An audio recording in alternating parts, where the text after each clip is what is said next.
যেহেতু হাইকোর্টের যে মহামান্য হাইকোর্ট যেটা বলেছে সেটাও আমাকে দেখতে হবে এবং তাদের বিষয়টাও দেখতে হবে, কেউ যাতে কষ্টে না থাকে সেদিকে লক্ষ্য রেখে আমি কাজ করব। ভাই আপনি থাকতে এইভাবে রাস্তা আটকে এটা তো প্রত্যেকের আসলে সমস্যা ভোগান্তি না, এটা 14, 15, 16 তিনটা আসনের এই গোলচক্করটা, এই গোলচক্করে আমি যখন শুনে আমি এই গরিব মানুষ অসহায় মানুষের পাশে আমি আছি, থাকবো। তাদেরকে আমি বলবো এই অসহায় তাদের কষ্ট যাতে দুর্ভোগ না হয়, তাদের কষ্ট যাতে দুর্ভোগ না হয়, মানুষের যাতায়াতের যাতে দুর্ভোগ না হয় সেদিকে লক্ষ্য রেখে আমি আসছি। আমি মনে করি এটা নিরসন হবে।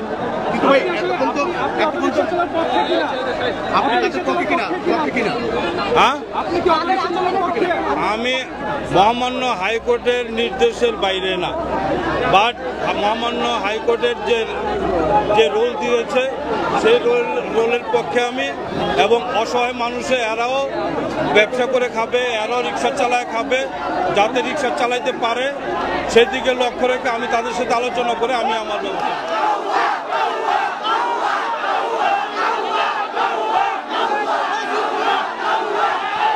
খাবো কি?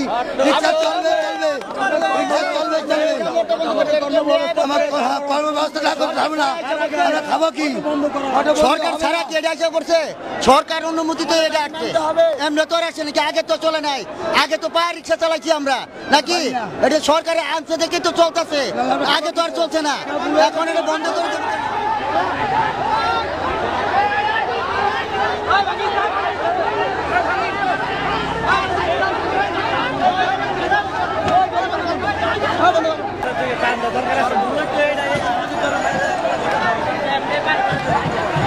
কোনো গাড়ি চলতে পারবো না, এটাই ঠিক।